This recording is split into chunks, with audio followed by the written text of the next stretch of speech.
आवाज़ ठीक है? बिस्मिल्लाहिर्रहमानिर्रहीम जी। अच्छा आज लेक्चर नंबर 17 है जी।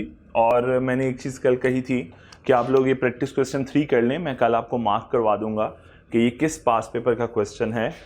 तो बेटे ये स्प्रिंग 2018 का पास पेपर है आई कैप का, क्वेश्चन नंबर 6 पार्ट ए। ये हम डिस्कस कर चुके थे। हमारा थोड़ा सा सेक्शन रह गया था नेम के ऊपर। अगर आपको याद हो तो हम लोगों ने MOA जब पढ़ा था हमने, बल्कि जो प्रोसीजर पढ़ा था उसको देखते हैं। हमने कहा था सबसे पहले नेम की तरफ जाओ, नेम के बाद MOA की तरफ, MOA AOA बना लोगे, उसके बाद क्या करो, एप्लीकेशन दो टू द रजिस्ट्रार। ठीक है जी, एप्लीकेशन आप दोगे रजिस्ट्रार को, और रजिस्ट्रार की फिर सवाबदीद के ऊपर है कि वो आपको अगर येस कह देता है, आपको रजिस्टर कर लेता है, तो आपको सर्टिफिकेट ऑफ इनकॉर्पोरेशन इशू कर दिया जाएगा। इस दौरान अभी तक हम लोगों ने MOA की, मैं बार बार इसलिए बार पीछे से बात करता हूँ, रिकॉल करवाता हूँ ताकि आप लोगों को समझ आए, एक कॉन्टेक्स्ट या मैं यूं कहूं एक कंटेंट आपके जहन में बन जाए कि इस चैप्टर के अंदर प्रोसीजरल फ्लो क्या था। क्योंकि इस पर्टिकुलर चैप्टर 2 का एक प्रॉब्लम ये है, वैसे तो बाकी तमाम चैप्टर्स के अंदर भी ये स्ट्रेटजी उतनी ही हेल्पफुल है, ये कंटेंट बनाने वाली, जिसे समरी कह सकते हो आप। ये समरी उतनी ही यूजफुल है हर चैप्टर के लिए, लेकिन इस चैप्टर के अंदर इंपॉर्टेंस इसलिए है क्योंकि स्टेप बाय स्टेप सेक्शन इस तरह अरेंज हुए हैं इस चैप्टर के अंदर कि आप जब तक इसका समरी अपने जहन में नहीं रखोगे, आप मिक्स कर दोगे बहुत सी चीज़ों को। ठीक है, जिस तरह रेक्टिफिकेशन ऑफ नेम को मिक्स किया जा सकता है चेंज ऑफ नेम के साथ। फिर इसी तरह जब हम बहुत सी चेंजेस पढ़ेंगे इन मेमोरेंडम, तो वन बाय वन हम हर क्लॉज में चेंज पढ़ेंगे, बल्कि आज हम इसका आगाज भी कर देंगे। सो इनफैक्ट इस चीज़ को जी बेटे आ जाए। सो समरी इसलिए ज़रूरी है कि आप लोगों को हेल्प आउट होगी कि आज चैप्टर के अंदर सीक्वेंस क्या है इनफैक्ट। ठीक है, सो अभी हम लोग रिकॉल ही कर रहे थे, कल वाला लेक्चर यूट्यूब पे अवेलेबल हो चुका हुआ है। ठीक है, परफेक्ट। सो आज अब हमारी जो डिस्कशन हो रही थी वो नेम को लेकर हो रही थी, और हम लोगों ने ये बात तय कर ली थी कि रेक्टिफिकेशन करनी हो तो क्या तरीकाकार है लास्ट लेक्चर में। और हमने ये डिस्कस कर लिया था कि अगर हम लोगों ने चेंज करना हो, मैं इस तरह का सिग्नेचर यूज़ कर लेता हूँ चेंज के लिए, अगर आप लोगों ने चेंज करना हो नेम को तो क्या प्रोसीजर है। बस थोड़ी सी बातें थी जो रह गई थी। 2.5 लर्निंग ऑब्जेक्टिव हमारा थोड़ा सा डिस्कस करने वाला रह गया था, बाकी सब बातें हम लोगों ने डिस्कस कर ली थी। publication of name by a company and penalty, name on business places। ये बात मैंने पहले भी डिस्कस कर ली थी कल कि आप अपना नाम, ये कंपनी इतनी अच्छी नहीं है कि अपनी मर्जी से अपना नाम हर जगह के ऊपर प्रिंट करेगी, बल्कि मजबूरी में करती है कई दफ़ा। Every company shall display in conspicuous position, means बहुत प्रोमिनेंट पोजीशन के अंदर, in letter easily legible in English और Urdu character, its name and incorporation number, name or incorporation number outside the registered office and every office or place in which its business is carried on। जहाँ जहाँ business हो रहा है, आपका plant है, आपकी एक से ज़्यादा ब्रांचेस हैं, जहाँ जहाँ आप अपना बिजनेस कर रहे हैं वहाँ वहाँ आप अपना नाम पब्लिश करेंगे, नाम और incorporation number. Is that clear? यही वजह है कि कई दफ़ा आप किसी रेस्टोरेंट में जाते हैं ना, तो आप अक्सर देख रहे हैं रिसेप्शन के ऊपर सर्टिफिकेट ऑफ इनकॉर्पोरेशन उन्होंने पीछे प्लेस किया होता है, और एक और सर्टिफिकेट उन्होंने लगाया होता है FBR का। दो चीज़ें आपको अक्सर किसी भी रेस्टोरेंट के, अच्छे रेस्टोरेंट के रिसेप्शन डेस्क के ऊपर नज़र आ रही होती हैं। सर्टिफिकेट ऑफ इनकॉर्पोरेशन वो कहता है every company shall display a certified copy of certificate of incorporation at every place of business of the company. तो आसान सी बात कि COI भी प्लेस कर दें। वैसे ये नहीं हरकत की जाती, ऐसी कंपनीज यूजुअली इसको फॉलो नहीं करती, लेकिन लॉ ने गाइडलाइन लिखी हुई है क्योंकि प्रैक्टिकली पॉसिबल नहीं है, ये अच्छा नहीं लगता। नेम ऑन डॉक्यूमेंट, तो जाहिर बात है हर डॉक्यूमेंट के ऊपर नाम होगा, लेटर हेड हो, कोई भी रिसीट हो, इवन के सेल इनवॉइस इशू हो रही है उसके ऊपर भी आपकी कंपनी का नाम होगा। Every company shall have its name mention in the legible English और Urdu character in all bill of exchange, promissory note, endorsements, cheques and orders for money और goods purporting to be signed by or on behalf of the company, and in all the bills of parcels, invoices, receipts and letter of credit of the company. यानी हर document के ऊपर either वो corresponding document है, either वो आपकी receipt है, either आप bill of exchange का कोई इंस्ट्रूमेंट इशू कर रहे हो, व्हाटएवर, आपका नाम उसके ऊपर प्रिंटेड होगा। क्या सारे लफ्ज़ याद करने की ज़रूरत है? नहीं, बिल्कुल भी नहीं, 2-3 वर्ड्स याद कर लीजिएगा इसमें से।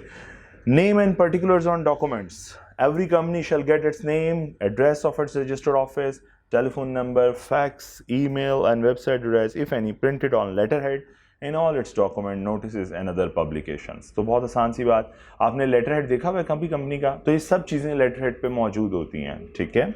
पेनल्टी याद करने की ज़रूरत नहीं है, ये बात मैंने पहले भी कह दी थी कि अब पेनल्टी की अमाउंट स्पेसिफाई नहीं होती बल्कि लेवल स्पेसिफाई होते हैं। 3 तरह के लेवल हैं, लेवल 1, लेवल 2, लेवल 3। जुर्म छोटा है तो लेवल 1 उसमें सिर्फ अमाउंट पड़ेगी पेनल्टी की। लेवल 2 जुर्म थोड़ा संगीन हो गया तो अमाउंट भी थोड़ी संगीन होनी चाहिए। और लेवल 3 जिसमें बहुत संगीन जुर्म है, शदीद किस्म का, तो फिर सज़ा भी ज़्यादा है अमाउंट के हवाले से, प्लस इम्प्रिजमेंट भी होती है, यानी कि जेल भी होगी। Is that clear? चलो जी आगे चलते हैं। Registered office and principal line of business. लें जी, हम अपने आते हैं वापस नोट्स के ऊपर। अगर आप गौर करें बेटे तो देखा जाए तो MOA के अंदर हमने बात पढ़ी थी, MOA के अंदर ये 6 क्लॉजेज हमने पढ़ी थी, याद है आप लोगों को? नेम क्लॉज थी, रजिस्टर्ड ऑफिस क्लॉज थी, principal line of business, liability clause, authorise capital and subscription clause. एक छोटी सी बात पूछना चाह रहा हूँ, हम लोगों ने नेम के ऊपर सारी डिस्कशन कर ली क्या कि नाम अगर चेंज करना चाहें तो कैसे करेंगे। हमने क्या पढ़ा नेम चेंज के ऊपर? हमने कहा स्पेशल रेजोल्यूशन जनरल मीटिंग में पास कर ले मेंबर, ठीक है, और उसके बाद रजिस्ट्रार से अप्रूवल ले। यही 2 बातें कल पढ़ी अगर आप लोगों ने कल का लेक्चर लिया तो। फिर मैंने आपको 2 डिफरेंस समझा दिए थे, रेक्टिफिकेशन और चेंज का। मैंने कहा था अगर तो आपको खुद आइडेंटिफाई हो गया कि यार हमने कुछ गलती कर दिया और हम अपनी गलती को सुधारना चाहते हैं तो उसे रेक्टिफिकेशन कहते हैं। लेकिन अगर एक विशफुल थिंकिंग है और हम चाहते हैं हम अपना नाम चेंज कर लें, जिस तरह मैंने कल एग्जांपल दी थी लॉफ्ट कमर्शियल से लॉफ्टेक्स कमर्शियल, ये मेरी विशफुल थिंकिंग है, कोई गलती नहीं है, कोई मिसलीडिंग इन्फॉर्मेशन नहीं थी, मैं अपने आप को सुधार नहीं रहा बल्कि अपना नाम चेंज कर रहा हूं। तो फिर उस केस में मेंबर्स की अप्रूवल लेकर आओगे, क्योंकि एक विशफुल थिंकिंग है ना, तो मेंबर से इजाजत लोगे। जबकि वो जो दूसरा सिनेरियो रेक्टिफिकेशन, वो गलती है, उसमें मेंबर से क्या ये पूछोगे सर हम अपनी गलती सुधार लें? नहीं, हाँ इनफैक्ट हम खुद इंटेंशनली अपनी गलती सुधारेंगे। तो उसमें फिर आपको मेंबर की अप्रूवल की जरूरत नहीं पड़ती, उसमें आप डायरेक्टली मूव कर जाते हो नेक्स्ट स्टेप के ऊपर। Is that clear? अच्छा, हम लोगों ने जो 2 बातें पढ़ी, मैं सिर्फ आप लोगों से यहाँ पे कुछ बात करना चाह रहा हूँ। नेम के हवाले से हमने कहा स्पेशल रेजोल्यूशन पास कर लें मेंबर की 3/4 प्लस रजिस्ट्रार की अप्रूवल ले लें, ऐसा ही है, तो आप अपना नाम क्या कर लेंगे, चेंज कर सकते हैं। ऐसे ही है बेटे, यही 2 स्टेप्स थे इंपॉर्टेंट। इसके बाद तो बाकी वाली कहानियां थी ना कि नाम चेंज हो जाएगा तो क्या करेंगे। जी बिल्कुल, वही न्यू सर्टिफिकेट इशू हो जाएगा 90 दिन, बिल्कुल चेंज हो जाएगी। नहीं, उस वक्त से कंपनी का नाम चेंज हो गया। चेंज ऑफ नेम का बाकायदा सर्टिफिकेट इशू किया जाता है, उसमें ये मेंशन होता है कि प्रायर आपका फॉर्मर नेम क्या था, आपका न्यू नेम क्या था। जी बिल्कुल, इनकॉर्पोरेशन का नहीं आता, चेंज ऑफ नेम वाला आता है, लेकिन कहलाता सर्टिफिकेट ऑफ इनकॉर्पोरेशन ही है। लेकिन उस पर ये मेंशन होता है कि आपका फॉर्मर नेम क्या था, ठीक है, कि कंपनी का फॉर्मर नेम ये था और कंपनी ने अपने आप को अब रजिस्टर्ड करा लिया as a new name. Is that clear? मेरे पास शायद कोई डॉक्यूमेंट पड़ा हो ऐसा रजिस्टर्ड चेंज नेम का, मैं आपसे शेयर कर लेता हूं अगर मुझे मिला तो, ठीक है। जस्ट अ मिनट, मैं यहां पे देखता हूं अगर हमारे पास इसमें कहीं पड़ा हो तो नोट्स में। नहीं बेटे सॉरी, नहीं पड़ा हुआ। अच्छा, अब आप देखो जो कंपनी की रजिस्ट्रेशन इनकॉर्पोरेशन है ना, उस पर लिखा होगा कंपनी किस डेट पे इनकॉर्पोरेट हुई, राइट।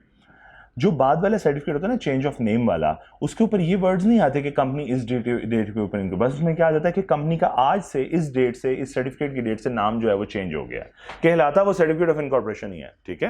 क्या कहूंगा उसे इसके अलावा, चेंज ऑफ नेम सर्टिफिकेट वो बड़ा अजीब लगता है, तो सर्टिफिकेट ऑफ इनकॉर्पोरेशन ही कहलाता है, ठीक है। अच्छा जी, मेरे पास एक पड़ा हुआ था किसी ज़माने में, लेकिन अब पता नहीं वो हार्ड फॉर्म में पड़ा होगा, हार्ड फॉर्म में हुआ तो इंशाल्लाह कल आप लोगों को शेयर कर लूँगा, ठीक है। अच्छा जी, हम वापस आते हैं। कैफ 7 में हम पढ़ रहे थे जी। अच्छा, मैं समझाना क्या चाह रहा था बेटे, देखो अगर आप अपना नाम चेंज करते हो, आप, मैं वही कल वाली एग्जांपल लेता हूं, आप अपना नाम लॉफ्ट कमर्शियल से लॉफ्टेक्स कमर्शियल रखते हो, चेंज ऑफ नेम हो गया, आप वो वाली कंप्लायंस कर लोगे। कौन सी? ये वाली। समझ गया मैं आपकी बात, ठीक है। लेकिन मुझे एक बात बताओ, मेमोरेंडम में नाम नहीं लिखा हुआ? हमने मेमोरेंडम, मैंने आप लोगों को कॉपी दी भी थी, उसके अंदर नाम लिखा हुआ था ना, रडोल्फ लाइफ साइंसेज, पहली लाइन ही वही थी, नेम क्लॉज की लाइन थी। तो बेटा अगर नेम चेंज करोगे तो फिर तो मेमोरेंडम भी चेंज हो जाएगा। तो फिर एक आसान पेज नंबर आपके पास आ रहा होगा, 1 मिनट, पेज नंबर 4, इसके ऊपर एक छोटा सा, अभी मैं सारा स्केच नहीं पढ़ा रहा, सिर्फ मैं कुछ गाइड करने लगा हूं। जब भी आप इनमें से किसी क्लॉज को भी चेंज करोगे, मैं फिर रिपीट करता हूं, इन क्लॉजेस में से आप किसी क्लॉज को चेंज करोगे तो बेटा वो एक्चुअली में चेंज इन मेमोरेंडम हो जाएगा। ऐसा ही है। और अगर मेमोरेंडम में चेंज आया तो ये स्पेशल बिजनेस है, स्पेशल रेजोल्यूशन चाहिए होगी 3/4 मेजोरिटी के साथ। इसका मतलब मैंने आसान लफ्जों में कह दिया कि जब भी मेमोरेंडम चेंज करोगे, जनरल मीटिंग के अंदर स्पेशल रेजोल्यूशन पास होगी, मेंबर्स की इजाजत लोगे कि हम अपना मेमोरेंडम रिवाइज करने जा रहे हैं। तो क्या फिर बेटे, अब मुझे बात बताओ, मेरा क्वेश्चन है, क्या हम 2 रेजोल्यूशंस पास करेंगे फिर, एक ये वाली और एक ये वाली? नहीं, ऑटोमेटिकली एक ही रेजोल्यूशन में दोनों बातें कवर हो जाएंगी। आप मेंबर से इजाजत लोगे कि we are going to change, alter the memorandum for sake of changing the name of the company, तो ऑटोमेटिकली आपको इजाजत मिलेगी, तो दोनों इजाजत मिल जाएंगी। मेरा ख्याल है बात हजम हुई, ठीक। सो इसका मतलब अगर पूछा जाए, कहीं भी कोई जिक्र आए ऑल्टरेशन ऑफ मेमोरेंडम का, तो आपके दिमाग में सबसे पहले क्या आना चाहिए? Special resolution 3/4 majority. मतलब आपको अगर क्वेश्चन के अंदर एग्जामिनर आपको कोई ऐसा सिनेरियो देता है जिसमें वो आपसे सिर्फ ये जिक्र कर रहा है, सपोज वो आपसे लायबिलिटी क्लॉज की चेंज, या मैं कहता हूं सपोज यहां पे ऑथराइज कैपिटल की चेंज का जिक्र करता है, वो आपको कुछ नहीं बता रहा। ऑथराइज कैपिटल चेंज होना है मतलब मेमोरेंडम चेंज होना है। मेमोरेंडम चेंज होना है तो आपके आंसर में पहला वर्ड क्या आना चाहिए कि भाई स्पेशल रेजोल्यूशन पास करें 3/4 मेजोरिटी के साथ और ऑल्टर करें अपना मेमोरेंडम। बात समझ आ गई मेरा ख्याल है। इसका मतलब एक स्टेप एडिशनल ऐड हो गया हर केस में, स्पेशल रेजोल्यूशन वाला। क्लियर जी? चलें आगे। चलो अब वापस आ जाओ, मैंने सिर्फ इधर से थोड़ा गाइड करना था कि जो आपने चेंज किया, जैसे मेमोरेंडम के अंदर चेंजेस आ गई हैं। अच्छा जी, ये नेम वाला स्केच हम लोगों ने पढ़ लिया था, राइट? ऐसा ही है। अब रजिस्टर्ड ऑफिस की बात करते हैं जी। हम लोग सबसे पहले, मैंने पहले भी एक दफा समझाया था कि रजिस्टर्ड ऑफिस का मतलब क्या है। कौन सा एड्रेस रजिस्टर्ड ऑफिस मींस? जहां पे आप चाहते हैं कि आपका रेगुलेटर आपके साथ कम्युनिकेट करे, यानी वो एड्रेस जो आपके रेगुलेटर के साथ रजिस्टर्ड है, यानी आसान वर्डों में एससीसीपी के साथ आपने जो एड्रेस रजिस्टर किया है, that is your registered address. क्या ये हेड ऑफिस हो सकता है? क्या ये हेड ऑफिस होगा हर हालत में? नहीं, ये कोई भी एड्रेस हो सकता है। ये आपकी ब्रांच हो सकती है, ये आपका हेड ऑफिस हो सकता है, ये आपका प्लांट हो सकता है, व्हाटएवर, ठीक है। सो रजिस्टर्ड ऑफिस का मतलब समझ आ गया। अब एक और चीज भाई, हम लोगों ने शुरू में, अगर आपको याद हो तो हम लोगों ने जब ये प्रोसेस पढ़ रहे थे नेम का, एमओए का, एओए का, इससे पहले जब हम एक टेम्परेरी एड्रेस शेयर करते हैं, याद है आप लोगों को, हमने एक वर्ड पढ़ा था कि भाई आप लोग अभी फिलहाल हमारे साथ अपना टेम्परेरी एड्रेस शेयर कर दें ताकि हम आपके साथ कॉरेस्पॉन्डेंस कर सकें जब तक आप रजिस्टर्ड नहीं हो जाते, जब तक आप इनकॉर्पोरेट नहीं हो जाते, ठीक है। तो रजिस्टर्ड, और फिर हमने एक और चीज देखी, मेमोरेंडम के अंदर जिक्र तो है रजिस्टर्ड ऑफिस का, लेकिन उसमें क्या क्लॉज में क्या लिखा हुआ था? रजिस्टर्ड ऑफिस क्लॉज में क्या मेंशन करें? मेमोरेंडम याद करें, हमने क्या लिखा हुआ था उसमें? रडोल्फ के मेमोरेंडम में क्या बात लिखी हुई थी? It is situated in the province of Punjab. हमने देखा कि हमारे मेमोरेंडम के अंदर भी पूरा एड्रेस नहीं था, सिर्फ प्रोविंस था। प्रोविंस बताया हुआ था कि कौन सा प्रोविंस, या part of Pakistan not forming the part of province, यानी इस्लामाबाद वगैरह टेरिटरी वगैरह, ठीक है। तो इसका मतलब है हमने एक टेम्परेरी एड्रेस दिया उनको, जरा बात गौर से समझिएगा बेटे, टेम्परेरी एड्रेस दिया और साथ ही अपनी डॉक्यूमेंटेशन मुकम्मल की एमओए की, लेकिन एमओए में भी सिर्फ प्रोविंस का बताया, हमने रजिस्टर्ड ऑफिस का तो जिक्र ही नहीं किया। मुकम्मल एड्रेस का, तो फिर रजिस्ट्रार को क्या इल्हाम होगा हमारे मुकम्मल एड्रेस का, या वो हमारे टेम्परेरी एड्रेस को ही रजिस्टर ऑफिस एड्रेस समझ ले? ऐसा नहीं होता। लॉ समझता है कि यार मुझे सर्टिफाई कर दो एक दफा, रजिस्ट्रार चाहेगा आप मुझे एक दफा तस्दीक कर दो कि आपने वाकई ही कौन सा एड्रेस रखते हैं। तो intimation of register office to registrar क्या होगा? फर्स्ट इंटीमेशन, जो ही आपको सर्टिफिकेट ऑफ इनकॉर्पोरेशन मिल जाए, बेटा यहां से प्रोसेस मुकम्मल हुआ, name, MOA, AOA, application, registrar, registrar ने तुम्हें क्या इशू करना है? सर्टिफिकेट ऑफ, ऐसा ही है जी, मैंने शॉर्ट कर दिया प्रोसीजर को, हमने बड़ी दफा पढ़ लिया प्रोसीजर। सर्टिफिकेट ऑफ इंफॉर्मेशन जिस दिन तुम्हें मिलेगा, तुम्हारा सिर्फ टेम्परेरी एड्रेस है रजिस्ट्रार के पास, परमानेंट नहीं है, तो फिर कंपनी की जिम्मेदारी लगा दी कि फौरन से पहले स्पेसिफाइड फॉर्म के ऊपर with in 30 days of certificate of incorporation registrar को अपने रजिस्टर ऑफिस एड्रेस के बारे में आगाह करो। स्पेसिफाइड फॉर्म है, गिवन है, कंप्लीट एड्रेस शेयर करो। सर्टिफिकेट हाँ बिल्कुल हो जाके लेंगे।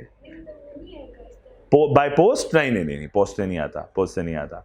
आप जाके जमा करवाते हो डॉक्यूमेंटेशन और फिर वापसी पे जाके डॉक्यूमेंट रिसीव करते हो, ठीक है। सो रजिस्ट्रार, और उनके भी चौंचले हैं बड़े अजीबोगरीब किस्म के, अब का नहीं पता, लेकिन उस जमाने में बड़े अजीब से चौंचले थे। आपने कोई डॉक्यूमेंट जमा कराना है तो सुबह 12 बजे से पहले आए, और रिसीव करना है तो सेकंड टाइम में 4 बजे तक टाइम है आप रिसीव करने, सुबह रिसीव करने नहीं आ सकते आप। बड़े अजीबोगरीब चौंचले हैं उनके। सो व्हाटएवर, आपका नहीं मुझे पता आप क्या सिनेरियो, अब बड़े अरसा हो गया नहीं गया मैं कभी। फर्स्ट इंटीमेशन 30 डेज के अंदर आपने सर्टिफिकेट ऑफ इनकॉर्पोरेशन जिस दिन मिल जाए, जो सर्टिफिकेट ऑफ इनकॉर्पोरेशन, उससे 30 दिनों के अंदर अंदर आपने क्या करना है? रजिस्ट्रार को अपना रजिस्टर ऑफिस एड्रेस शेयर कर लेना है। Is that clear? एक स्पेसिफाइड फॉर्म के ऊपर। एक दफा रजिस्टर ऑफिस बना लिया, क्या चेंज नहीं कर सकते? यार आप अपना ऑफिस चेंज करोगे तो ऑफिस का एड्रेस भी तो चेंज होगा। फॉर एग्जाम्पल, मेरा ऑफिस पहले गुलबर्ग में था, अब मैंने यहां से मूव करके गार्डन टाउन में रख लिया ऑफिस, तो क्या मेरा रजिस्टर ऑफिस चेंज हो गया फिजिकली? तो क्या मुझे खतो किताबत पुराने ऑफिस आती रहे? नहीं, मुझे फिर चेंज करवाना पड़ेगा। तो अगर ऐसा हो जाए कि आपने कभी रजिस्टर ऑफिस चेंज किया हो, तो लॉ कहता है कि सब्सीक्वेंट चेंज, जब भी चेंज करो 15 दिनों के अंदर अंदर चेंज के 15 दिनों के अंदर अंदर रजिस्ट्रार को इन्फॉर्म कर दो एक स्पेसिफाइड फॉर्म के ऊपर। फॉर्म 21 कहते हैं, हमसे बड़ा कॉमनली यूज्ड होता है फॉर्म 21। फॉर्म 21 आपने फाइल करना तो उसमें कुछ भी नहीं होता, आप अपना पुराना एड्रेस लिखते हो, नया एड्रेस लिखते हो, जमा करा देते हो उसे, वो आपके रजिस्टर में जो उसके पास रिकॉर्ड्स हैं उसमें से आपका पुराना एड्रेस डिलीट कर देता है, नया एड्रेस रिकॉर्ड कर लेता है। बात समझ आ रही है? कोई मुश्किल बात तो नहीं कर रहा। सो रजिस्टर्ड ऑफिस का एड्रेस अब समझ आ गया आप लोगों को। पहले मैंने आपको कहा था यार डॉक्यूमेंटेशन मुकम्मल होने दो, अब आपको समझ आ गया, जब आप आगे ऐसे ऐसे चलना शुरू हुए तो मैं भेद खोलता जा रहा हूं कि टेम्परेरी एड्रेस था, एप्लीकेशन मुकम्मल हो गई, सर्टिफिकेट ऑफ इनकॉर्पोरेशन आ गया, इससे 30 दिनों के अंदर अंदर अपने रजिस्ट्रार को इन्फॉर्म कर दो अबाउट योर एड्रेस। और जब एक दफा एड्रेस मिल गया, चेंज करोगे तो जब भी चेंज करोगे 15 दिनों के अंदर अंदर अपना फॉर्म 21 फाइल कर लो और अपना एड्रेस चेंज करवा लो। Is that clear? चलो, फॉर्म के बारे में आपसे नहीं पूछेगा, आपके सिलेबस का हिस्सा नहीं, मैंने प्रैक्टिकल एक बात समझा दी है, ठीक है। बड़ा मशहूर फॉर्म है फॉर्म 21, इसलिए मैंने आपको समझा दिया। सो ये रजिस्टर ऑफिस की समझ आई थोड़ी सी, ऐसा ही है जी। अच्छा, अब हम जरा आगे चलते हैं। तो बेटा अगर आप गौर करो, आहिस्ता आहिस्ता हम क्या कर रहे हैं, हम क्लॉजेस की चेंजेस देख रहे हैं।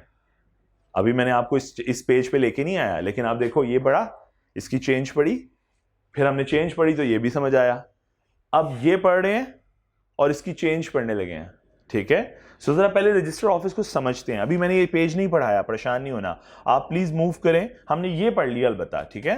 मैं पैचेस पढ़ा रहा हूं इसलिए परेशान नहीं होना कि कोई ऊपर से फ्लो चार्ट पढ़े, कोई नहीं, आप मार्क करते रहे साथ साथ। लें जी आगे चलते हैं। लें जी, change in MOA registered office. Just a minute, मैं सिर्फ एक चीज देख लूं, हाँ ठीक है, चलें जी। देखो रजिस्टर ऑफिस चेंज करोगे तो रजिस्टर्ड ऑफिस का एड्रेस लिखा होता है एमओए के अंदर। मेरा क्वेश्चन ये है, क्या लिखा होता है? प्रोविंस लिखा होता है। तो बेटे अगर मुझे एक बात बताओ, मैं लाहौर से अपना ऑफिस शिफ्ट करके गुजरांवाला ले जाऊं, तो क्या मेरे प्रोविंस में कोई चेंज आएगा?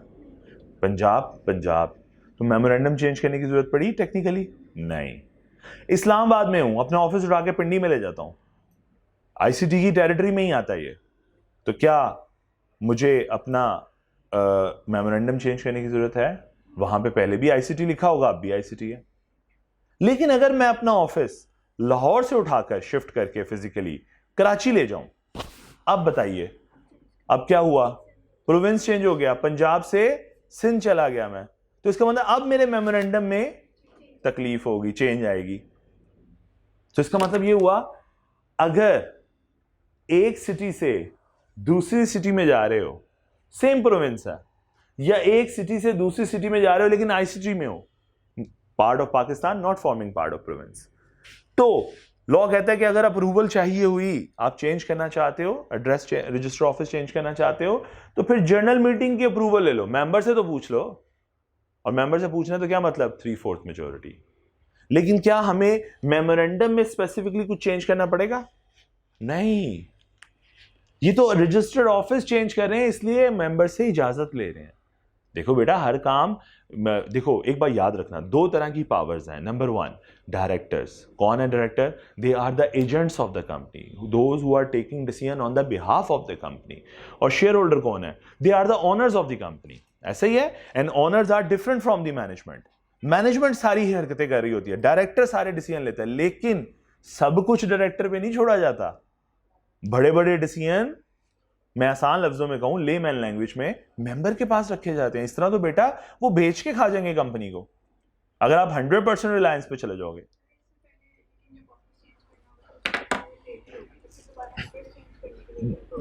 दोबारा सॉरी, क्वेश्चन आपका दोबारा।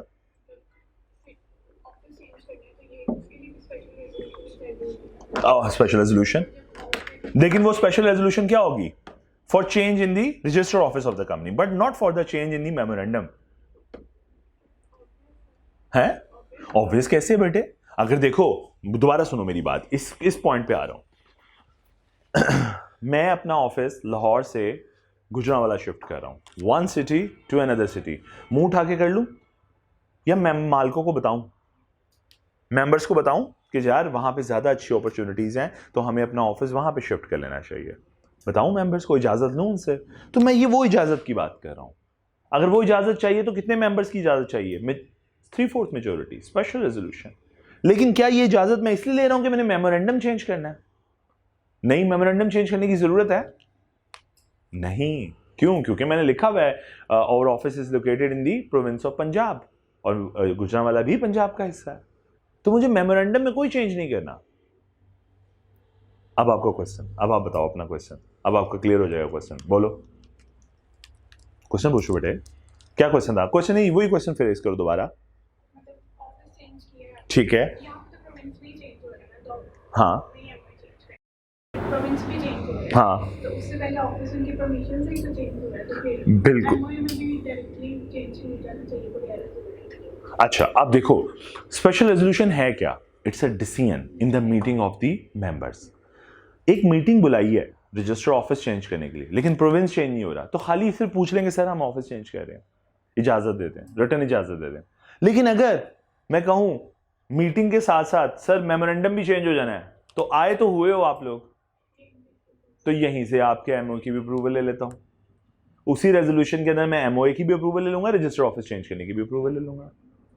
बात समझ आई? ऐसा नहीं होता दो स्पेशल रेजोल्यूशन पास हो रही, नहीं, टेक्निकली एक ही पास हो रही होती है, लेकिन उसका कंटेंट चेंज हो जाता है। यहां पे कंटेंट है सिर्फ मैं रजिस्टर ऑफिस फिजिकली चेंज करना चाहता हूं। यहां पे अभी कंटेंट पढ़ेंगे अभी आपके साथ कि ये हम प्रोविंस अगर चेंज हो जाए तो क्या होगा। बात समझ आई? चलो जरा आप आते हैं, यहां तक बात समझ आई तो पहले पूछो, ये वाला एरिया क्लियर हो गया? तो ये स्पेशल रेजोल्यूशन कौन सी है? ये सिर्फ और सिर्फ रजिस्टर ऑफिस चेंज करने के हवाले से है, from one city to another but having within the same province, और one city to another within ICT boundaries. ठीक है जी, इज दैट क्लियर? दूसरा सिनेरियो, एक प्रोविंस से दूसरे प्रोविंस मूव कर गए हो, कराची से लाहौर चले गए हो, लाहौर से कराची आ गए हो, व्हाटएवर। दोनों केसेस में क्या हो रहा है? आपके मेमोरेंडम में लिखा हुआ है, अच्छा अपने आपने ज़हन में रखना है, मेमोरेंडम में आपके ये वर्ड लिखे हुए हैं एमओए में, योर हेड ऑफिस या registered office sorry located in province of Punjab, ये जहन में रखना जरा, ठीक है? वो एग्जांपल वो जो हमारी थी, ताकि हम इसके कॉन्टेक्स्ट में जरा समझें। सो मैं अपना ऑफिस लाहौर से कराची ले गया हूं, तो एक प्रोविंस से दूसरे प्रोविंस में चला गया। दूसरी बात, मैं लाहौर से उठ के इस्लामाबाद चला गया हूं, तब भी एक प्रोविंस से कहां चला गया हूं? आईसीटी की बाउंड्रीज में, part of Pakistan, not forming part of province. और वाइस वर्सा, मैं कराची से उठ के लाहौर आ गया हूं या आईसीटी से उठ के लाहौर आ गया हूं, चेंज हो गया। ठीक, अब ऐसी चेंज होगी तो क्या होगा? ये चेंज होगा। ये चेंज होने का मतलब मेमोरेंडम चेंज होगा। पहले केस में मेमोरेंडम चेंज नहीं हो रहा था, अब मेमोरेंडम चेंज होगा। मेमोरेंडम चेंज जहन में आया तो सबसे पहले एक चीज जहन में आ गई, स्पेशल रेजोल्यूशन 3/4 मेजोरिटी के साथ लेनी पड़ेगी अप्रूवल कि भाई हम मेमोरेंडम ऑल्टर करना चाह रहे हैं। सो लॉ कहता है जर्नल मीटिंग में अप्रूवल लो 3/4 मेजोरिटी की। इस अप्रूवल के साथ साथ अब इस अप्रूवल में हम कौन सी दो बातें इजाजत लेंगे? पहला, अपना फिजिकल ऑफिस चेंज करना चाहते हैं, और दूसरा एमओए चेंज करना चाहते हैं। शाबाश, अब हाल अब समझ आ गई टेक्निकली। प्लस कमीशन की अप्रूवल, एससीसीपी की इजाजत। ऐसे नहीं करने देंगे हम तुम्हें प्रोविंस चेंज। क्यों? क्योंकि तुम्हारा सारा डाटा एक प्रोविंस में मौजूद है। तुम उठा के प्रोविंस चेंज करोगे, तुम्हारा सारा डाटा भी मूव करना पड़ेगा हमें। देखो यहां का रजिस्ट्रार जो है, जो सपोज आपकी सिटी का जो रजिस्ट्रेशन, अब तो वैसे सिटी में भी रजिस्ट्रेशन ऑफिस मौजूद है एससीसीपी के, लेकिन अगर मैं कहूं प्रोविंस में एक रजिस्ट्रेशन ऑफिस मौजूद है और आप दूसरे प्रोविंस में शिफ्ट होगे, तो अल्टीमेटली जो आपका रेगुलेटर है उसका आपको जो उसके पास जो आपकी फाइल पड़ी है वो भी तो मूव करनी है, तो फिर उसकी भी तो इजाजत ले लो। तो कमीशन की अप्रूवल लोगे। कमीशन क्या करेगा? कमीशन तुम्हें ऑर्डर जारी करेगा, ऑब्वियसली इजाजत देगा जब, तो ऑर्डर जारी करेगा, और ये ऑर्डर की कॉपी वो 7 दिनों के अंदर अंदर, जो ही ऑर्डर इशू करेगा 7 दिनों के अंदर अंदर एक कॉपी भिजवा देगा रजिस्ट्रार को और एक कॉपी भिजवा देगा कंपनी को कि भाई मैंने इजाजत दे दी है, मेरी तरफ से इजाजत है, जाओ दफा हो जाओ यहां से। सपोज इस प्रोविंस से चले जाओ, सो 7 दिनों के अंदर अंदर वो एक एक कॉपी दोनों को भिजवा देगा।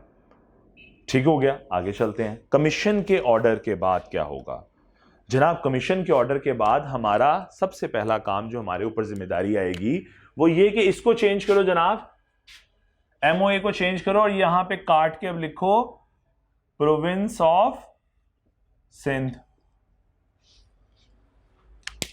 तो ऑल्टर करो अपना मेमोरेंडम।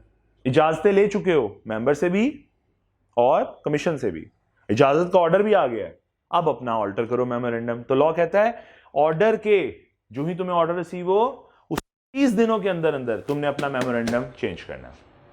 क्या चेंज करना है? ये चेंज करना है। बात समझ आ रही है? इससे ये कर देना, हजम हुई बात। आगे चलो, फिर क्या करना है? रजिस्ट्रार को जमा करा दो 30 दिनों के अंदर अंदर, अपना ऑल्टर करके अपने रजिस्ट्रार को जमा करा दो, बात खत्म। अब नए रजिस्ट्रार को जमा करा दोगे, ठीक है, और 30 दिनों के अंदर ये प्रोसेस आपने मुकम्मल करना है। इसमें एक्सटेंशन मिल सकती है अगर आपको चाहिए हो, लेकिन एक्सटेंशन ना भी मिले तो 30 दिनों के अंदर, तो ये देखो मैं लिखा return application for extension may be made to the commission by the company. तो आप कमीशन से एक्सटेंशन लेना चाहो कि भाई हमसे अभी काम मुकम्मल नहीं हुआ, इतना छोटा सा काम था, इसके लिए भी ज़्यादा दिन चाहिए, तो आप 30 दिनों से ज़्यादा दिन भी ले सकते हो। Is that clear? लेकिन वो रिटर्न परमिशन लेनी पड़ेगी। ठीक हो गया जी? सो अब तक का अगर मैं कंक्लूड करूं, जरा प्लीज एक दफा समरी कंक्लूड करते हैं। रजिस्टर्ड ऑफिस में प्रोविंस चेंज ना किया, सिटी चेंज की, तो खाली मेंबर से इजाजत लेंगे और अपनी सिटी चेंज कर लेंगे।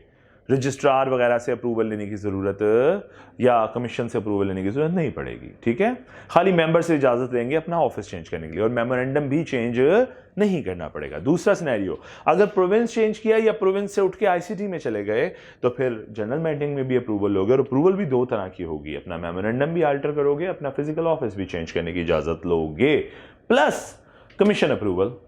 कमीशन की अप्रूवल आएगा 7 दिनों के अंदर अंदर, जो ही वो ऑर्डर इशू करेगा 7 दिनों में एक एक कॉपी दोनों को भिजवा देगा। जिस दिन तुम्हें ऑर्डर रिसीव हो जाए वहां से, या जिस दिन का ऑर्डर हो, सॉरी जिस दिन ऑर्डर रिसीव नहीं हो जाए, जिस दिन का ऑर्डर हो उस डेट से 30 दिनों के अंदर अंदर अपना मेमोरेंडम अल्टर करो और रजिस्ट्रार को जमा करवा दो। इसमें एक्सटेंशन लेना चाहो तो मिल सकती है। यहां तक समझ आई बच्चों? अब इसका मतलब है हमें रजिस्टर्ड ऑफिस की समझ आ गई कि रजिस्टर्ड ऑफिस में चेंज आएगा तो किस तरह चेंज आ सकता है, रजिस्टर्ड ऑफिस है क्या। ठीक है, सो फर्स्ट इंटीमेशन 30 दिनों के अंदर अंदर, उसके बाद अगर चेंज करना चाहोगे तो 15 दिनों के अंदर अंदर नोटिफाई करोगे। चलो जी, अब पढ़ते हैं registered office of a company. यहां से जी पढ़ना शुरू करते हैं। 3.1 पहुंच गए सारे? Okay. Registered office is a place which is the address of the company for receiving all the communication. It does not necessarily be same as head office of the company. तो ये head office नहीं है.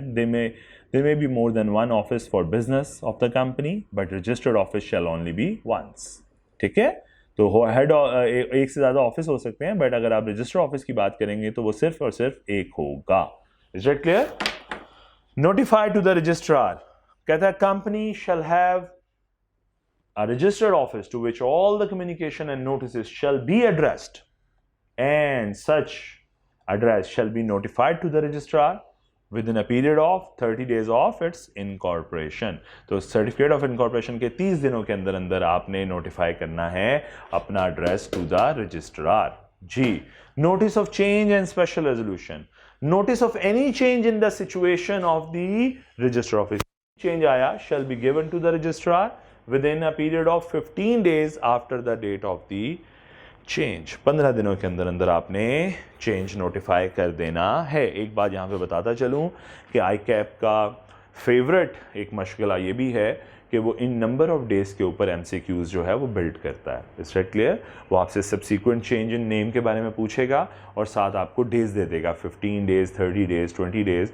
तो ये confusing हो जाते हैं student के लिए कई दफ़ा कि 15 था कि 30 था. स्टूडेंट अक्सर प्रेशर में कंफ्यूज है. तो ऐसे क्वेश्चन पूछना, ऐसे टाइमलाइन पूछना MCQs के अंदर ICAP का हमेशा से मशगला रहा है. ठीक है जी?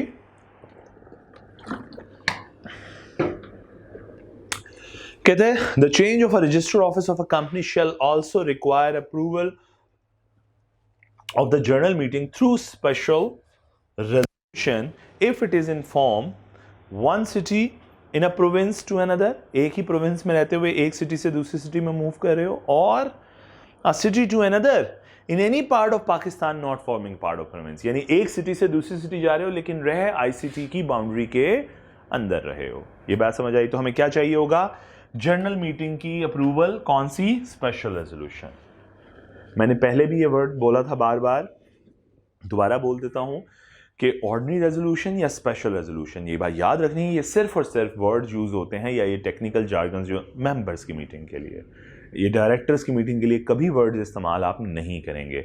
डायरेक्टर की मीटिंग के अंदर कभी ऐसे वर्ड नहीं होते कि डायरेक्टर ऑर्डिनरी रेजोल्यूशन पास कर रहे हैं, स्पेशल ना ना ना ना, ऐसा कभी नहीं होता. उसकी रीज़न क्या है बाद में जाकर समझाऊंगा. उसकी रीज़न बल्कि आज थोड़ी सी एक, अब आप थोड़े मेच्योर हो गए, एक छोटी सी बात बता देता हूँ. एक मेंबर की वोटिंग पावर देखनी हो तो हम कैसे देखते थे? वेटेड एवरेज का फॉर्मूला बना के कि उसके पास कितने शेयर हैं divided by the total number of share. ऐसा ही होता था. लेकिन डायरेक्टर के केस में ऐसा नहीं होता.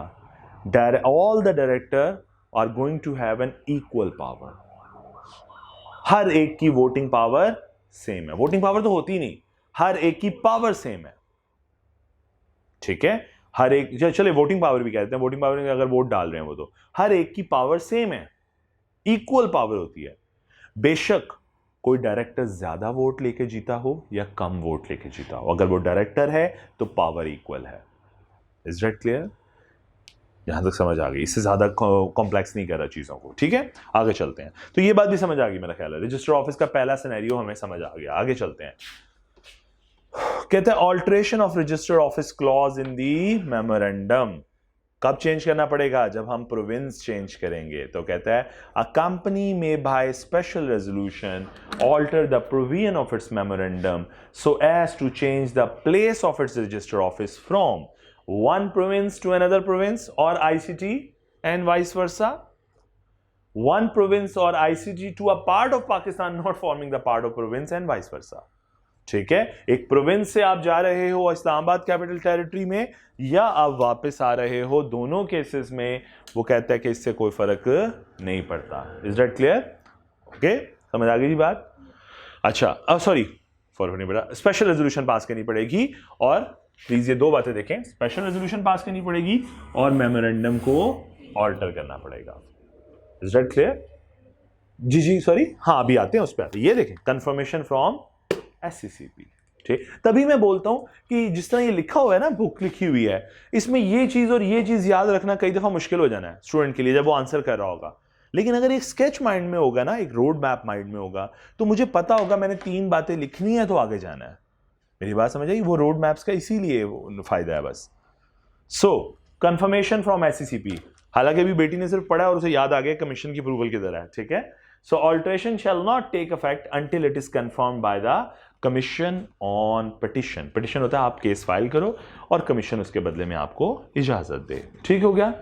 The commission may make an order confirming the alteration on such terms and condition and make such order as to the cost as it thinks proper. यानी वो जो टर्म्स एंड कंडीशन रखना चाहता है वो रखेगा, और इस कंफर्मेशन, इस केस की जो वो फीस रखना चाहेगा वो चार्ज करेगा, कि जैसी उसे कॉस्ट बेहतर लगेगी वो कॉस्ट चार्ज करेगा इस ऑर्डर को इशू करने से पहले। Is that clear? मतलब लीगल फीस जो होगी वो कमीशन की अप्रूवल पे होगी। Is that clear? कमीशन की डिस्क्रिशन पे होगी, अप्रूवल नहीं, सॉरी मैं वर्ड गलत बोल गया, डिस्क्रिशन पे। Next point, the commission shall in exercising its discretion, अपनी ये पावर का इस्तेमाल करते हुए, अपने इख्तियारात का इस्तेमाल करते हुए, have regard to the rights and interest of the member of the company, वो लोगों के, वो मेंबर्स के राइट्स का ख्याल रखेगा, उनके इंटरेस्ट का ख्याल रखेगा, ऑफ द कंपनी और any class of them, as well as the right and interest of the creditor, and may, if it thinks fit, give such direction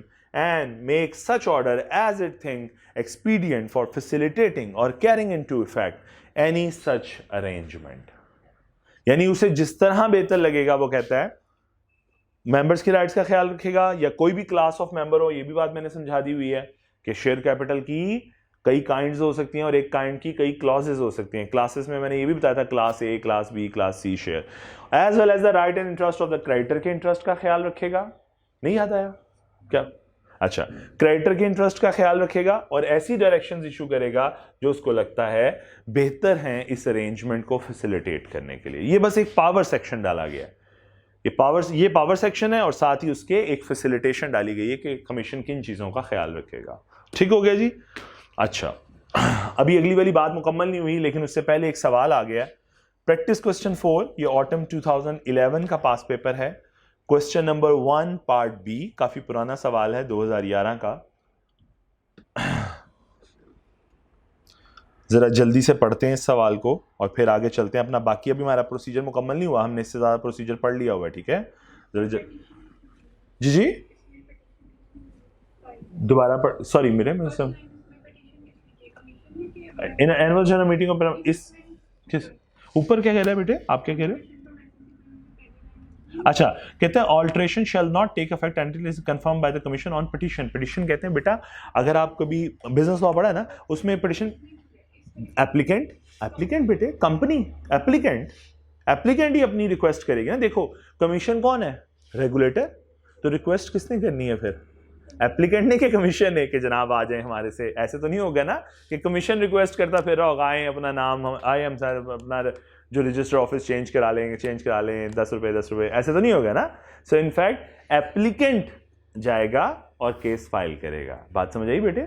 चलो कोई नहीं, पूछा करें आप लोगों को अगर प्रॉब्लम आए। प्रैक्टिस क्वेश्चन 4 जरा एक दफा पढ़ें और देखें जरा कहां से कहां ऑफिस शिफ्ट कर रहा है और क्या प्रोसीजर होना चाहिए, जरा जल्दी से।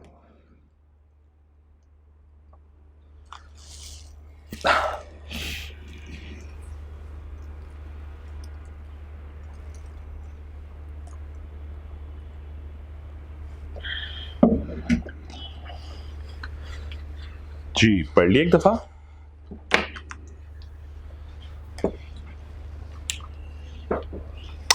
In the annual general meeting of Paramount Limited, a shareholder objected to the shifting of the register office from Multan to Lahore without obtaining confirmation from the commission. Shareholder का stance है कि जनाब आपने कमीशन से approval नहीं ली है और आपने अपना ऑफिस मुल्तान से लाहौर शिफ्ट कर लिया। Explain whether the objection is valid. जी ऑब्जेक्शन वैलिड है, और कमीशन से अप्रूवल तो हमें तब चाहिए जब हम अपना प्रोविंस चेंज कर रहे हो, जबकि हम लाहौर, अगर मुल्तान से लाहौर आ रहे हैं तो प्रोविंस ऑफ पंजाब ही है। इसका मतलब हमें किसी कमीशन की अप्रूवल की जरूरत नहीं है। ये ऑब्जेक्शन जो है ये एक इनवैलिड ऑब्जेक्शन है।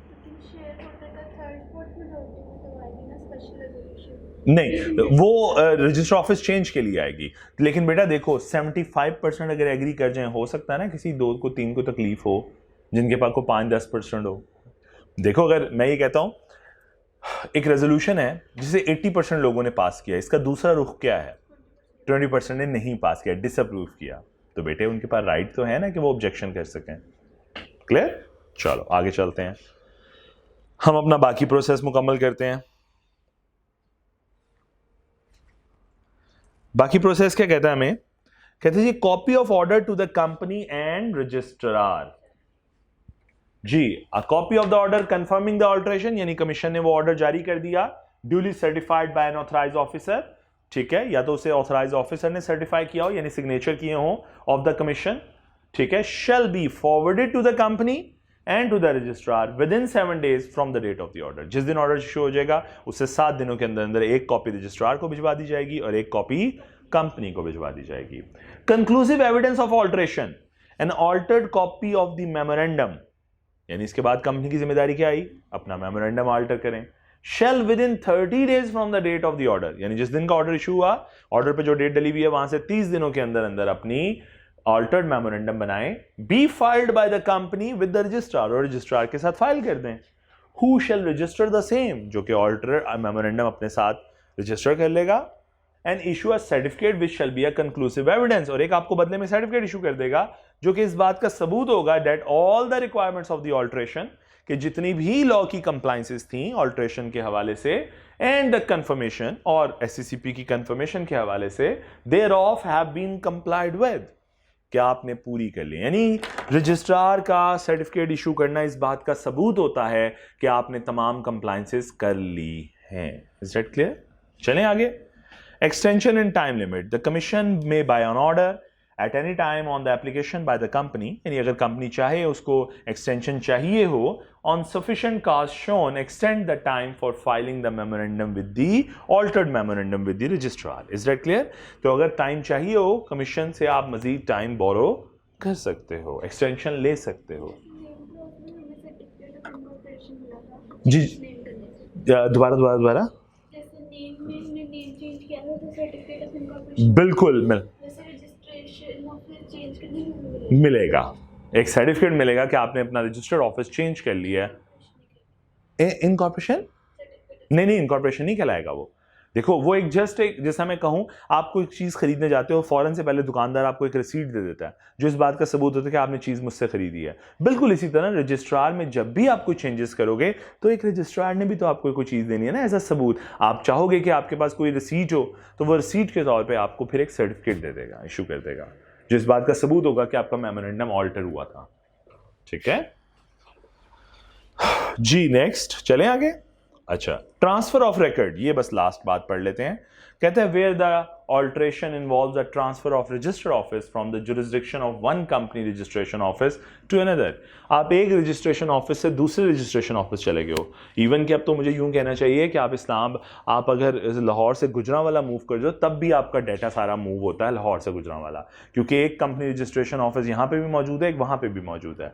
Physical record of the company shall be transfer to the registrar concern of the company, जो अब नया रजिस्ट्रार है उसको registration office in whose jurisdiction the register office of the company has been shifted, यानी जिस registrar को अब shift हुआ है डाटा, आपका रिकॉर्ड्स, आपकी जुरिस्डिक्शन, जो अब आप जिसकी जुरिस्डिक्शन में आते हैं, आपका डाटा भी उसी रजिस्ट्रार को शिफ्ट कर दिया जाएगा। नहीं, आपने क्यों करना है, ये तो रजिस्ट्रार का काम है। आप तो अपना काम कर गया ना बेटा, आपने फाइल नहीं किया किसे बेटे आपने जो अपनी जो कमीशन से अप्रूवल ली है और ये सब कुछ क्या लाहौर से गुजरांवाला में तो लिया।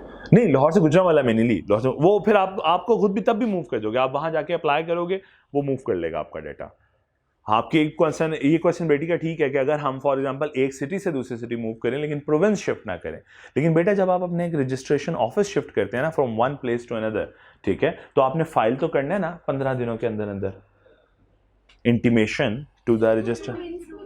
नहीं बेटे, रजिस्ट्रेशन ऑफिस चेंज किया, वो बेशक प्रोविंस वाइज चेंज करें या सिटी टू सिटी करें, आपने इंटीमेट करना है कि नहीं करना? ना ऐसे नहीं। ये देखो दोबारा चलते हैं वापस। नहीं, एमओए की बात नहीं कह रहा मैं, रजिस्ट्रेशन ऑफिस चेंज की बात कर रहा हूं। ये देखो दोबारा आते हैं, एक लाइन पढ़ लेते हैं, कोई मसला नहीं है हमें लाइन पढ़ने में। ये देखिए, notice of any change in the situation of the register office shall be given to the registrar. कुछ भी करो, कहीं से भी कहीं शिफ्ट हो, रजिस्ट्रार को बताना है कितनी देर में? 15 डेज में। वो तो पहले वाला था ना बेटी, पहली दफा जब रजिस्टर हुए। जब दोबारा चेंज करना है तो 15 दिनों के अंदर बताना है। ठीक है, इसका मतलब है तुम मेमोरेंडम चेंज करो या ना करो, रजिस्ट्रार को तो बताना है ना 15 दिनों में कि मैंने अपना ऑफिस लाहौर से मुल्तान शिफ्ट कर दिया या लाहौर से गुजरांवाला। किसकी अप्रूवल की जरूरत नहीं है, नहीं नहीं उसमें अप्रूवल की जरूरत नहीं है। लेकिन मैं समझाना आपकी वाली बात चाह रहा हूँ, जो आप वाली बात है कि पता कैसे चलेगा बेटा, तूने 15 दिन में इंटीमेट करना है, उन्हें पता लग जाना है कि तूने ऑफिस यहाँ से लाहौर से फैसलाबाद शिफ्ट कर लिया या लाहौर से गुजरांवाला शिफ्ट कर लिया, वो तेरा डाटा शिफ्ट कर देंगे। बात समझ आई? इन बेटी का क्वेश्चन था कि ये कैसे पता लगेगा कि एमओए तो चेंज किया नहीं, तो फिर इल्हाम होना है क्या नाम है गुजरांवाला वाले को कि आपने अपना ऑफिस शिफ्ट कर लिया। आप अपना एड्रेस चेंज करेंगे तो ऑटोमेटिकली वो आपका डाटा शिफ्ट कर देगा। ठीक है, और अगर ना करे तो फिर आप एप्लीकेशन अप्लाई कर देते हैं कि जनाब आप तो होते हैं ना, कई दफा नहीं करते, तो फिर आप रिक्वेस्ट कर देते हैं। Is that clear? अच्छा जी, हम लोग थे यहां पे। बस बेटे ये लास्ट बड़ा खूबसूरत क्वेश्चन है, प्रैक्टिस क्वेश्चन 5, ये पढ़ें और उसके बाद छुट्टी करते हैं। जरा बड़ा खूबसूरत सा एक क्वेश्चन बनाया हुआ है कैप ने जरा, और ये है स्प्रिंग 2016 का पास पेपर। प्रैक्टिस क्वेश्चन 5 जो है ये है स्प्रिंग 2015 का क्वेश्चन, 16 सॉरी बेटे 16 का question number 6 part B. The director of मुंतकिल जो भी है, मुंतकिल लिमिटेड, गलत पढ़ रहा हूं तो माफी, are considering to relocate companies registered office from Karachi to Islamabad. लें जी, क्या हो रहा है कराची टू इस्लामाबाद, तो क्या हो रहा है सिंध के प्रोविंस से निकल के हम कहां जा रहे हैं आईसीटी में, to carry on a business more economically. अच्छा जी, advice company secretary about the steps बताइए जरा कंपनी सेक्रेटरी को which must be taken to relocate the registered office under the provision of companies act, यानी जो register office को relocate करने के हवाले से चाहिए। जी क्या हो रहा है, एक प्रोविंस से दूसरे प्रोविंस जा रहे हैं, तो फिर क्या होगी स्पेशल रेजोल्यूशन, किस मकसद के लिए, एमओए को चेंज करने के लिए, और साथ ही अपने ऑफिस को चेंज करने के लिए from one province to another province, plus और क्या होगा कंफर्मेशन फ्रॉम द कमीशन। उसके बाद फिर उसका ऑर्डर आएगा, डेफिनेटली ऑर्डर के 30 डेज के अंदर अंदर हमने क्या बनाना है, ऑल्टर्ड मेमोरेंडम। हम वो वाली बात छोड़ गए हैं, वो 7 दिनों में भेजेगा क्योंकि वो लंबा हो जाना ना प्रोसेस, नंबर भी देखने हैं साथ साथ, 6 मार्क्स हैं, लिखना चाहें तो लिख सकते हैं वो बात भी, लेकिन उसकी जरूरत नहीं है क्योंकि हमसे प्रोसीजर पूछा जा रहा है। वो कमीशन वाली बातें वो अलग है, वो कमीशन की ड्यूटी है, वो खुद जाने। तो क्या करेंगे, 30 दिनों के अंदर अंदर अपना ऑल्टर्ड मेमोरेंडम रजिस्ट्रार के साथ शेयर कर लेंगे। सो ये आपको नजर आ रहा है अब इसके अंदर, ठीक है। और देखो एक और बड़ी खूबसूरत बात जो लास्ट में लिखी हुई है, ये देखो सब्सिक्वेंट चेंज कितने दिनों में, 15 दिनों के अंदर। बताओ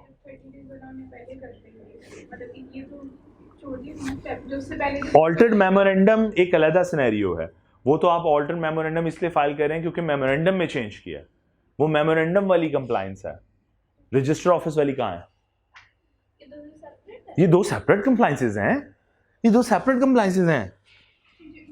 जिस दिन चेंज हो जाना है आपने उससे 15 दिनों के अंदर अंदर इंटीमेट कर रहे होना आपने। फर्स्ट टाइम सेकंड टाइम नहीं, देखो आप लोग कंफ्यूज कर रहे हो, जो 30 दिनों वाली कंप्लायंस है वो किस चीज की है, ऑल्टर्ड मेमोरेंडम जमा कराने की 30 दिन है। जरा सोचो, जरा आराम से सोचो, स्टेप बाय स्टेप। मेमोरेंडम में चेंज किया इसीलिए तुम पे एक लागू हो गया एक प्रोविजन कि तुमने 30 दिनों के अंदर अंदर अब अपना चेंज मेमोरेंडम जमा कराना है। रजिस्टर्ड ऑफिस वाली बात तो ऊपर ही है, वो तो कोई और सेक्शन है। गौर करो, देखो जो मेमोरेंडम तुमने चेंज किया, जरा गौर करो बेटे, मैं आपको जरा समझाता हूं इस तरीके से। जो मेमोरेंडम तुमने चेंज किया वो सेक्शन 32 से 34 है, तुम इस सेक्शन की कंप्लायंस कर रहे हो। जो तुमने नाम चेंज किया है वो ये देखो सेक्शन 21 है, तुम इसकी कंप्लायंस कर रहे हो। तो दो डिफरेंट सेक्शंस हैं, दो डिफरेंट कंप्लायंसेस हैं। कुछ पल्ले पड़ी बात, आप लोग कंफ्यूज कर गए हो। मेमोरेंडम आप कह रहे हो मैंने इसे मेमोरेंडम का बताया तो है, तो फिर रजिस्टर ऑफिस का क्यों पूछ रहा है? ठीक है, वो कहता है भाई ये दो चीजें हैं, ये दो डिफरेंट रिक्वायरमेंट्स हैं, मुझे नाम का भी बताओ, मुझे मेमोरेंडम के चेंज का भी बताओ, और चेंज जमा भी कराओ। बात समझ आ रही है? हाँ बिल्कुल आज ही पढ़ाई, ये दोनों बातें आज ही पढ़ी, मैं कह रहा हूं। देखो 30 डेज वाली कौन सी बात है, पहले आप मुझे क्लियर करो, आप क्या पढ़ रहे हो? हाँ हाँ, तो पहली दफा हुआ तो 30 दिनों में, तो ये पहली दफा थोड़ी हो रहा है। देखो लिखा क्या हुआ, 30 days from the date of incorporation. वो तो पहली दफा वाली बात है, जब कंपनी बनी होगी उसके 30 दिनों के अंदर। यहां पे कंपनी बनी हुई है क्या? ये तो चेंज हो रहा है बेटे, नहीं समझे बात? देखो बेटे, यहां पे जरा सवाल देखो दोबारा। ये मुंतकिल लिमिटेड क्या कर रही है? अपने आप को रीलोकेट कर रही है। एग्जिस्ट करती है पहले ही, अपना पहली दफा 30 दिन वाला जो इनकॉर्पोरेशन के बाद वो जो रजिस्ट्रेशन ऑफिस देना था वो उसने दे दिया होगा, और वो कहां का होगा? कराची का। अब आप शिफ्ट कर रहे हो कराची से, तो अब आपने जिस दिन शिफ्ट कर लिया 15 दिनों के अंदर अंदर आपने इन्फॉर्म करना है किसको? रजिस्ट्रार को, कि मैंने अपना जगह चेंज कर ली है। बाकी रह गई बात मेमोरेंडम के चेंज की, वो अलहदा से कंप्लायंसेस हैं। जी जी जी जी पूछो। हाँ हाँ, तो फर्स्ट इंटीमेशन क्या है? जब कंपनी बनी होगी पहली दफा तो उन्होंने बता दिया होगा कराची का एड्रेस 30 दिनों के अंदर अंदर। अब वो चेंज कर रहा है, आज से 5 साल बाद चेंज कर रहा है, तो क्या करे? 15 दिनों के अंदर अंदर, जब चेंज करे 15 दिनों के अंदर अंदर रजिस्ट्रार को इन्फॉर्म कर दे, तो वो तो इन्फॉर्म कर देगा। लेकिन मसला ये हुआ प्रोविंस चेंज हो गया, तो फिर मेमोरेंडम भी चेंज होगा। अब मेमोरेंडम चेंज होगा तो उसकी अलग कंप्लायंसेस हैं, वो अलग से पूरी करो। अगर ये कंपनी वैसे ही फर्स्ट टाइम में बनती तो ये 30 डेज ये भी आता, फिर वो मेमोरेंडम वाला कॉन्सेप्ट ना आता ना, फिर चेंज इन मेमोरेंडम कैसे होता? वो तो पहली दफा मेमोरेंडम बन रहा होता, फिर चेंज का कॉन्सेप्ट कहां से आता? जो मर्जी पहले लिख दें, ये 2 डिफरेंट सेक्शन है, तो आप उसने समराइज किए हैं, तो आप जो मर्जी पहले लिख दें। हाँ, आप ये बात इवन के ये बात यहां पे भी लिख सकते हैं पहले पॉइंट पे, कि रजिस्ट्रार को इंटीमेट करो 15 दिनों के चेंज के, और उसके बाद वाली बातें लिखो कि मेमोरेंडम पास, रेजोल्यूशन करें, कंफर्मेशन लें, ये बात की बातें हैं। ठीक है जी, चलो यहीं तक अख्तिताम करते हैं। अल्लाह ताला आप सबको आसानी अता फरमाए। Thank you.